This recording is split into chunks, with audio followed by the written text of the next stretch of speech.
If you are in the congregation, stretch your hands to our brothers and sisters and ask that God will strengthen them. This is one of the most difficult commitments to make.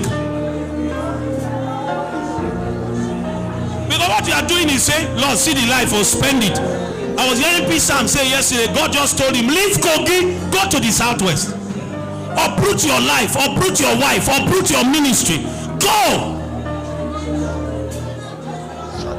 It's one of the hardest decisions they are making. Pray for them that they will not struggle to obey God,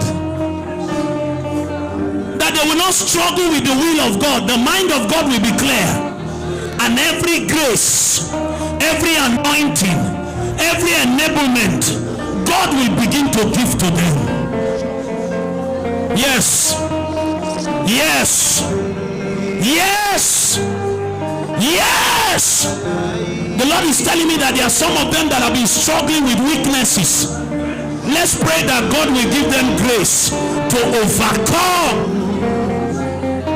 Those weaknesses have been the reason they've not been able to advance in God. But those weaknesses are cut down in this meeting. Cut down.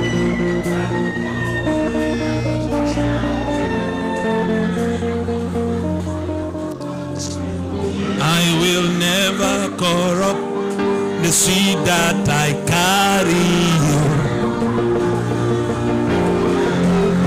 By the power of the Holy Ghost, nations will drink of fresh wine from me. I will never corrupt the seed that I carry. By the power of the Holy Ghost, nations will drink of fresh wine from me.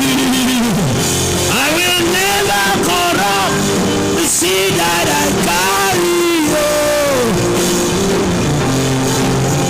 By the power of the Holy Ghost, nations will drink of fresh wine.